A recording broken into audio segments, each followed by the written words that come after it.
성경에 보면 하나님을 목자로 또 교회나 성도들을 양으로 표현하는 그런 표현이 굉장히 많이 있습니다. 그러면 이 하나님과 성도들 중간에 끼어 있는, 그래서 하나님과 성도들을 이어주는 이 중간에 역할을 하고 있는 구약 시대 제사장이나 아니면 오늘날 많은 목회자들은 어디에 위치할까요? 목자일까요? 양일까요? 사실 목회자들은 이 목자와 양 두 가지 성격을 다 가지고 있다고 볼 수가 있습니다. 성도들의 관점에서 보면 하나님의 말씀을 가르치고, 그래서 성도들을 참 목자 되신 하나님께로 인도하기 때문에 목자의 성격을 가지고 있다고 할 수 있고요. 동시에 하나님의 관점에서 보면 우리 목회자들도 죄성을 가지고 있는 연약한 인간에 불과하기 때문에 양이라고 할 수가 있습니다. 이런 의미에서 목회자들은 목자와 양 이 두 가지의 성격을 다 가지고 있다라고 말할 수가 있습니다.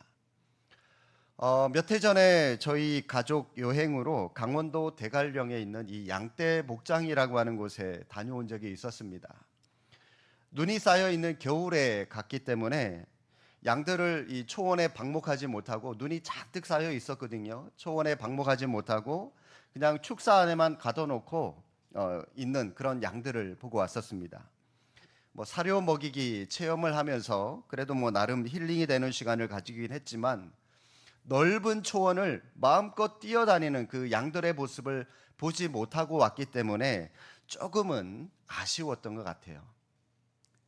그리고 나서 그 이듬해 제가 우리 교회 부임을 하면서 21년인가요? 네. 우리 교회 야유회로 주문진을 갔다가 오는 길에 또 이 강원도 대관령 쪽에 이 또 양떼 목장을 한번 들렸는데, 그때는 또 비가 또 엄청나게 오는 바람에 또 양떼를 많이 보지 못했던 것 같아요. 그래서 돌아와서 인터넷으로 이 대리 만족을 좀 느끼려고 양떼 목장을 검색을 해서 양들이 이 초원 위를 신나게 누비면서 뛰어다니는 것을 한번 보면서 아쉬움을 달랜 적이 있었습니다. 그런데 여러분, 그 영상을 제가 가만히 보고 있으니까 이 목장 안에 목자와 양만이 있는 것이 아니라 어떤 동물이 하나가 더 있었습니다. 어떤 동물이 있었는지 여러분 짐작이 가십니까? 어떤 동물? 예, 바로 양모리 개. 양모리 개.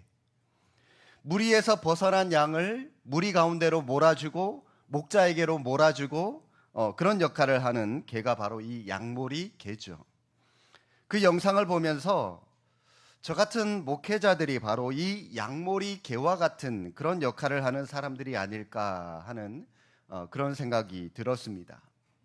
교회에서 이탈한 성도들을 교회 안으로 몰아주고, 목자 되시는 주님께로 다가가도록 몰아주고, 때로는 곰이나 늑대와 같은 사나운 짐승들이 나타나면 양을 대신해서 목숨을 걸고 싸워야 하는, 그래서 양들을 지켜주는 것, 이것이 바로 양모리 개가 하는 일인 것처럼 우리 목회자들이 해야 할 일이라는 생각이 듭니다.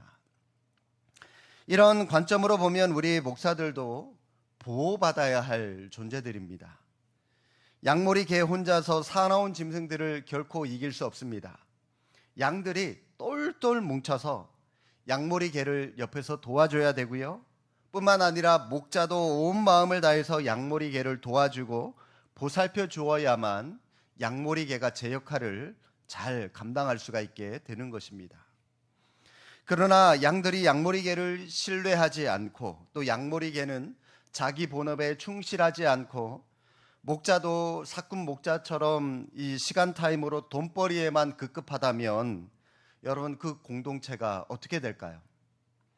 양, 개, 그리고 목자 사이에는 서로를 위하는 마음, 또 끈끈한 사랑, 신뢰라고 하는 것이 하나가 될 때 그 공동체는 굳건히 설 수 있게 되는 것입니다.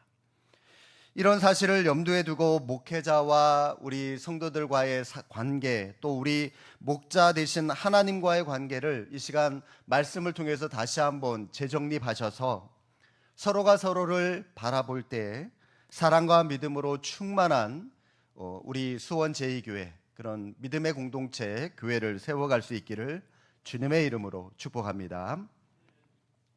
어느 나이가 지긋한 중년의 여인 한 분이 조금이라도 젊어 보이려고 이 성형수술을 하려고 병원에 가서 견적을 내봤습니다.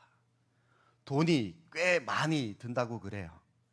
할까 말까 망설입니다. 그래서 하나님께 여쭙습니다. 하나님, 제가 성형수술을 하고 싶은데 앞으로 제가 얼마나 더 살겠다고 그 많은 돈을 굳이 들여서 성형수술까지 해야 되겠습니까?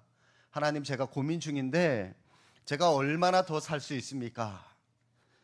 하나님이 그 여인에게 대답을 해주셨어요. 앞으로 너는 30년 이상은 좋게 살 거야. 대답을 해주셨대요.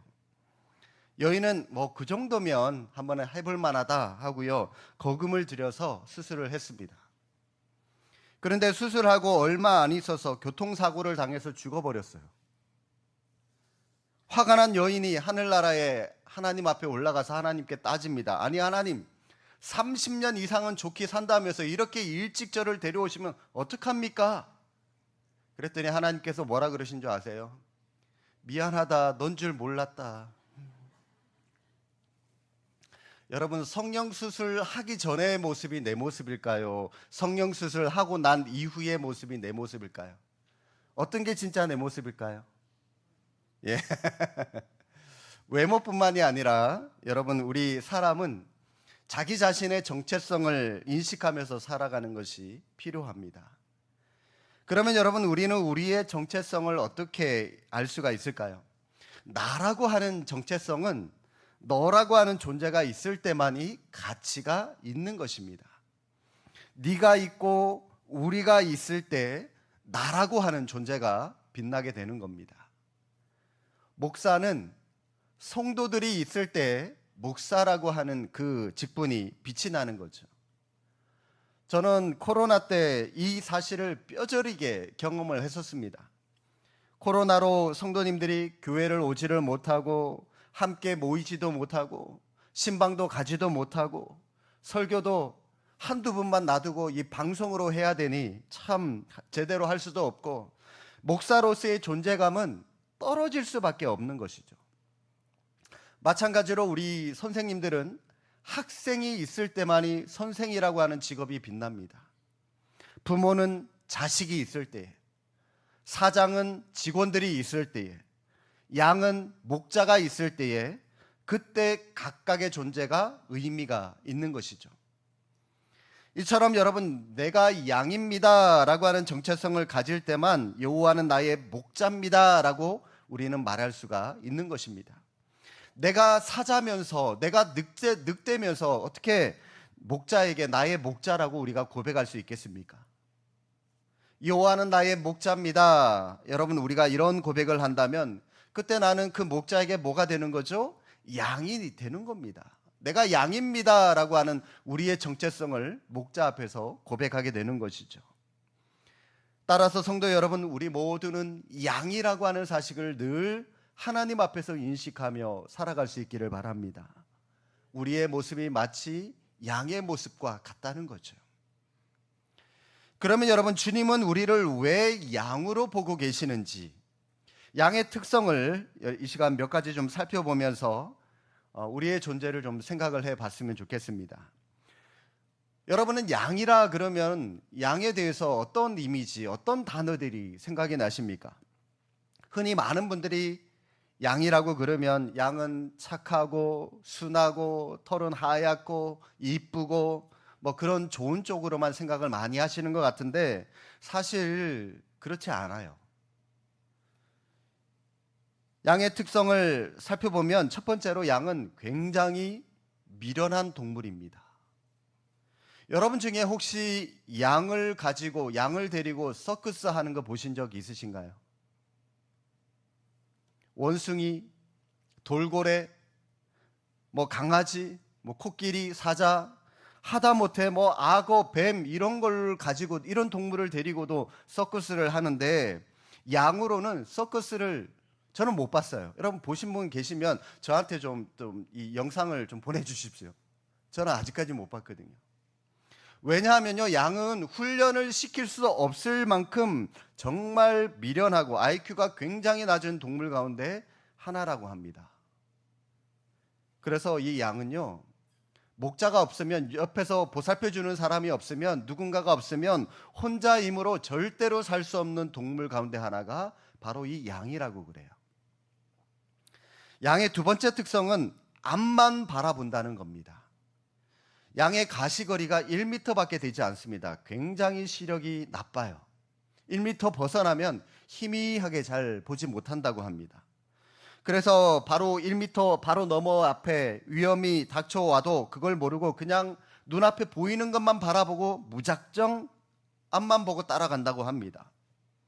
바로 앞에 먹을 것이 보이면 더 앞에 나가면 뭐 계곡이 있거나 낭떠러지가 있거나 아랑곳하지 않고요. 그거 먹는 거 그거 보고 그냥 무작정 달려갑니다. 보이지 않으니까. 한 마리가 길을 잃으면, 이 앞장서는 한 마리가 길을 잃으면 나머지 뒤따라오는 무리들은 다 흩어져 버릴 정도로 양은 앞을 제대로 보지 못한다고 합니다. 그래서 언제나 이 양은 무리를 지어서 함께 몰려다닌다고 해요. 세 번째로 양은 고집이 또 굉장히 셉니다.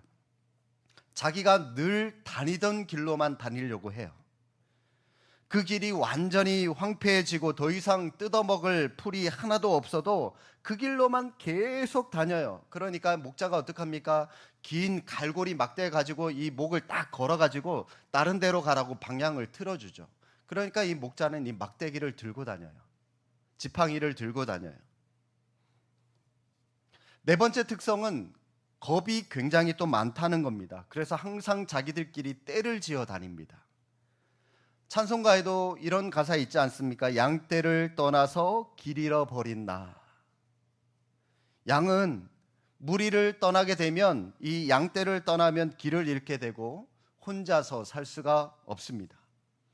이렇게 미련하고 볼 줄 모르고 고집 세고 겁 많은 양에게 목자가 필요할 수밖에 없는 것이죠.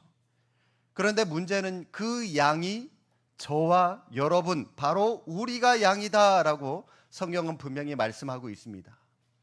이사야 53장 6절에 이렇게 말씀하시죠. 우리는 다 뭐 같아서? 양 같아서. 우리는 다 양 같아서 그릇 행하여 각기 제 길로 갔거늘 여호와께서는 우리 모두의 죄악을 그에게 담당시키셨도다. 우리의 목자 되신 여호와께서 우리의 연약함을 너무나도 잘 아시고 우리의 모든 죄를 면케해 주셨습니다. 그래서 우리는 목자 되시는 예수 그리스도를 떠나서는 결코 우리 힘으로 살 수 없는 존재들입니다. 그렇기 때문에 주님은 주님과 우리와의 관계를 목자와 양의 관계를 비유로 하시면서, 자, 오늘 본문 한번 보십시오. 3절 하반절부터 보시면 이렇게 말씀하십니다. 자, 중간에 보니까 양은 그의 음성을 듣나니 그가 자기 양의 이름을 각각 불러 인도하여 내느니라.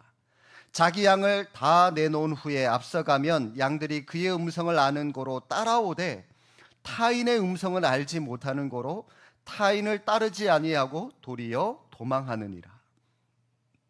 여러분 3절 하반절에 밑줄 한번 쳐보실까요? 그가 자기 양의 이름을 각각 불러 인도하여 내느니라. 길이요 진리요 생명 되신 주님께서 우리 모두의 허물을 아심에도 불구하고 먼저 우리를 지명하여 불러주시고 우리의 이름을 직접 불러주셨기 때문에 우리는 진리를 바로 보고 진리를 따르며 진리대로 나아갈 수 있게 된 것입니다. 오직 자신의 열심만을 믿고 그리스도인들을 주저없이 핍박하던 사도 바울에게 주님이 직접 찾아오셔서 그의 이름을 불러주셨습니다. 사울아 사울아 어찌하여 네가 나를 핍박하느냐. 깜짝 놀란 사울이 물었습니다. 도대체 당신이 누구십니까? 이에 주님이 말씀하시죠. 나는 네가 핍박하는 예수다. 이처럼 진리이신 주님의 부르심을 받은 사울에게 엄청난 변화가 생겼습니다. 그의 열정은 옛날 그대로였지만 그러나 그 열정의 방향이 전혀 달라졌어요. 자기 중심으로부터 주님 중심으로 방향 전환이 이루어졌습니다. 그는 더 이상 자기 신념이 아니라 진심으로 그리고 열심히 진리를 따라가는 사람이 되었습니다. 부르심을 받기 전에는 자기 열정으로 잘못된 길을 자기 마음대로 함부로 달려갔지만 부르심에 응답한 이후에는 그는 그 열정으로 바른 길을 걸어가는 바른 믿음의 사람이 될 수 있었습니다. 주님을 배신했던 베드로에게도 주님이 찾아오셔서 역시 그의 이름을 친히 불러주시며 말씀하셨습니다. 요한의 아들 시몬아, 네가 나를 사랑하느냐? 여러분, 이 시몬이라고 하는 베드로의 옛 이름이지 않습니까? 네가 너 자신의 열심보다 진리인 나를 더 의지하느냐라고 하는 질문입니다. 그 부르심 속에서 베드로의 삶의 방향도 달라졌습니다. 진심으로 그리고 온 마음을 다하여 진리를 따르는 진리의 사도가 될 수 있었습니다.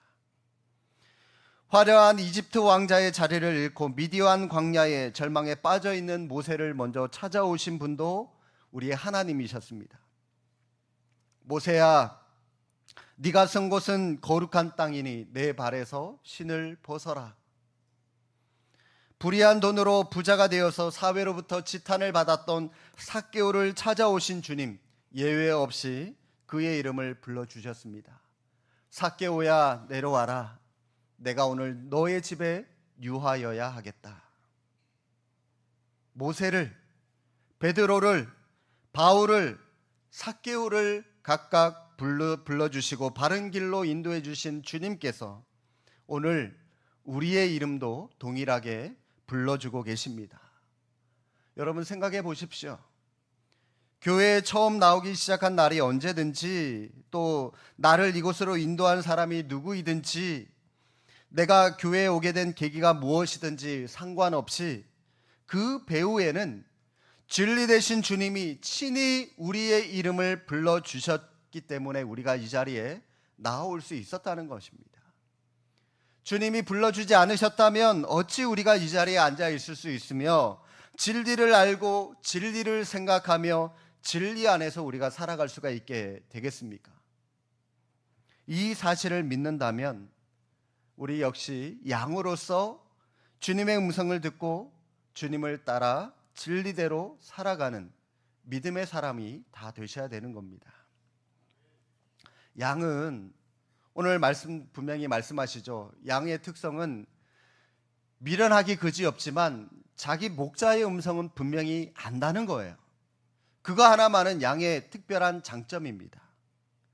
목자의 말을 찰떡같이 알아들어요. 앞서가는 목자의 뒤를 따라갑니다. 목자가 아닌 다른 사람이 아무리 자기 그 양의 이름을 큰 소리를 불러도 양은 절대로 그 타인을 따라가지 않는다고 합니다.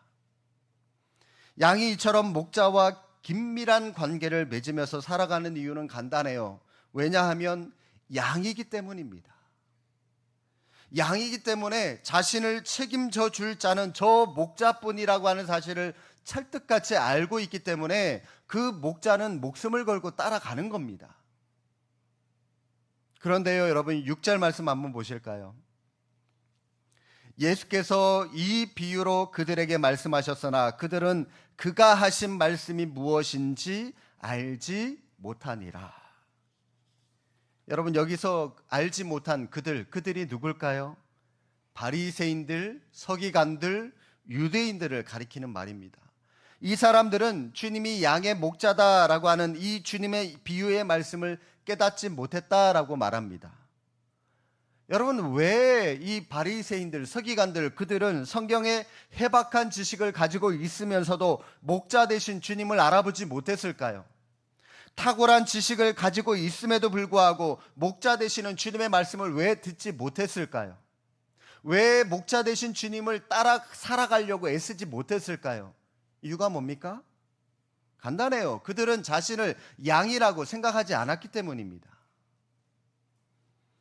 다시 말해서 그들은 자기들 스스로 자신들의 인생의 길을 헤쳐나갈 수 있고 자신의 힘으로 생명의 꼴을 얼마든지 얻을 수 있다 착각하는 자들이었기 때문입니다.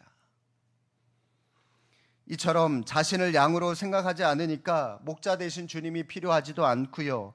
결국 그들은 그저 한 줌의 흙으로 아무 의미 없이 이 땅에서 사라지고 말았을 뿐입니다.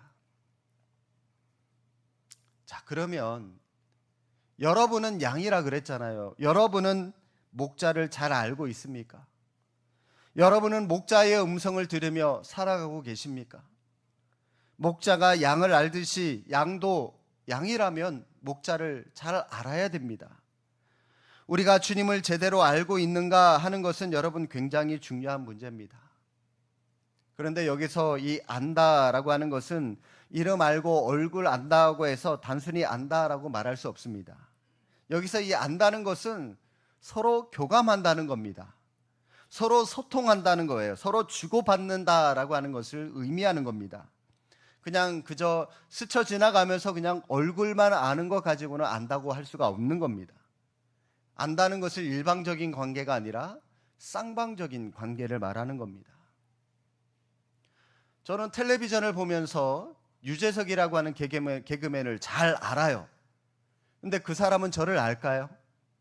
아마 저의 존재감을 전혀 모를 겁니다. 그죠? 이거는 안다라고 할 수가 없는 것이죠.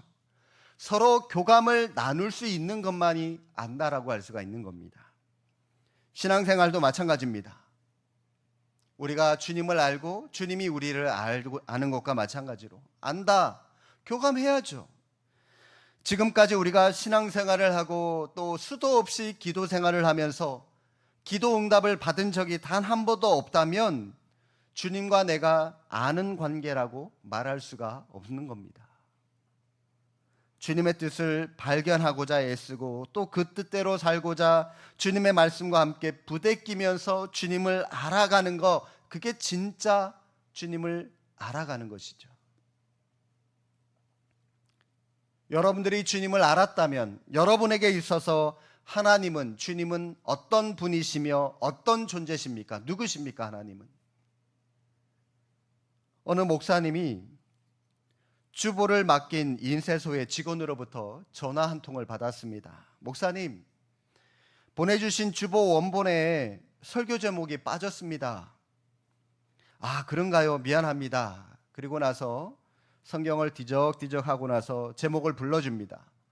여호와는 나의 목자시니. 평소 이 목사님이 제목을 좀 길게 쓰시는 분이셔서 그런지 인쇄소 직원은 그게 다라고 생각하지 않고요. 다시 물었습니다. 목사님, 그 다음은요? 목사님이 대답합니다. 그것으로 충분합니다. 아, 네, 알겠습니다. 하고 끊었어요. 주일날 주보를 확인하지 못하고 강대상에 서서 설교를 하려고 하던 그 목사님 눈에 설교 제목이 들어왔습니다. 설교 제목이 이렇게 되어 있었어요. 여호와는 나의 목자시니 그것으로 충분합니다. 목사님은 그 제목을 보자 설교를 시작하지 못하고요. 제목만 계속 반복해서 읽고 또 읽었습니다. 여호와는 나의 목자시니 그것으로 충분합니다. 여호와는 나의 목자시니 그것으로 충분합니다. 그러다가 목사님은 눈물을 흘리기 시작했고요. 그 모습을 보고 있던 성도들의 눈에서도 눈물이 흘러서 그날 예배는 설교 제목 하나만으로도 충만한 은혜를 경험하는 시간이 되었다고 합니다. 사랑하는 성도 여러분, 하나님은 우리를 가장 좋은 길, 가장 좋은 의의 길, 새로운 길로 인도하시는 분이심을 믿으시기 바랍니다. 양들은 다니던 길로만 다니려고 합니다. 우리도요, 같은 길로만 가려고 합니다. 왜요? 반복된 삶 속에서 우리에게 익숙해진 길, 죄 짓는 길로만 우리는 가려고 합니다. 죄성을 가진 우리에게는 그 길이 편하니까요. 그러나 주님은 요한복음 14장 6절에 이렇게 말씀하시죠. 내가 곧 길이요 진리요 생명이니 나로 말미암지 않고는 아버지께로 올 자가 없느니라. 주님이 곧 길이기 때문에 주님은 우리에게 가장 필요하고 가장 좋은 길을 알고 계시고 그 길로 우리를 인도하시기를 원하십니다. 주님이 우리를 위해서 가장 좋은 새 길을 열어주실 줄로 믿습니다. 하나님은 우리 한 사람 한 사람을 다 알고 계십니다. 그래서 우리가 쓰러지고 넘어질 때, 상처로 아파할 때 우리를 찾아와서 위로해 주시고 치료해 주시는 분이 우리 사랑의 목자 되시는 우리 주님이십니다. 우리와 더 가까워지려고 항상 애쓰시는 분이시죠. 우리의 목자 되신 주님 안에서 부족함 없는 기쁨을 누리는 겸손한 한 마리의 양으로 이 땅을 믿음으로 살아가는 우리 제2교회 모든 믿음의 권속들을 다 되시기를 주님의 이름으로 축복합니다. 기도하겠습니다.